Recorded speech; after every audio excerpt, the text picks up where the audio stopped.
Hey guys, welcome back to the Clueless Dad. Today, I'm going to go over something that I thought I would try to do a little more is on the maintenance side.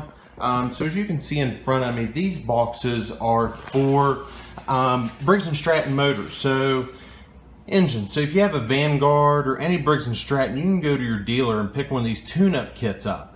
Like this one here is small engine, just like the other, but it's non-synthetic. So it comes with everything in the kit that you see here. You're going to have enough oil, an air filter, your fuel filter, your 2 spark plugs, some fuel cleaner. So if you're keeping your fuel in containers in your garage or outbuilding, whatever it is, you're getting dirt, that kind of thing's in it. You need to keep a fuel cleaner in it, especially for wintertime. If you have cold winters, things like that, you store the fuel, you don't want it to go bad. So you put the fuel cleaner in, it helps it last longer. And also, you pick up an oil filter. Most your dealers that sell this equipment can get you this stuff. In the yellow box over here, that's the Vanguard. That would be your tune-up kit for a synthetic oil change. Notice your air filter is a lot bigger, fuel filter is a good size. That oil filter is there, it's got the fuel cleaner with it, your 2 spark plugs.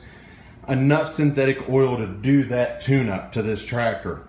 Zero turn, mower, whatever you got that runs this fluid and filter setup. So that's a good idea to do. You know, normally machines are every 50 hours you want to do this too. The way I do my own, I do mine at the end of each season of mowing or running it, and then that way I'm ready to go when the season starts up again. I don't have to try to think about it. I replace my blades at the end of the season.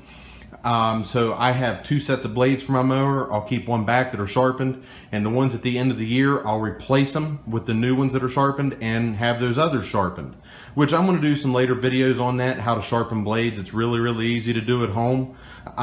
So you might see a video come out of that very soon. If you want to see it sooner, give me a mention in the comment box. Let me know you want to see it. But these oil changes are something I do every year. If you get by manufacturer spec, you know, it's every 50 to 100 hours you want to do it. I do mine about once a year. So it just keeps your machine running longer, running better, those type of things. Just helps it. Now this is on the Briggs & Stratton side is what you see this on. Now depending on if you have a Kawasaki, anything like that, your dealer should be able to get you a tune-up kit for those machines, which is very nice. So thank you again for watching. I do appreciate everybody subscribing, ringing the bells. It's amazing the short time that I've been doing this, how many folks are actually watching. It just still blows my mind. Thank you again. Have a great day.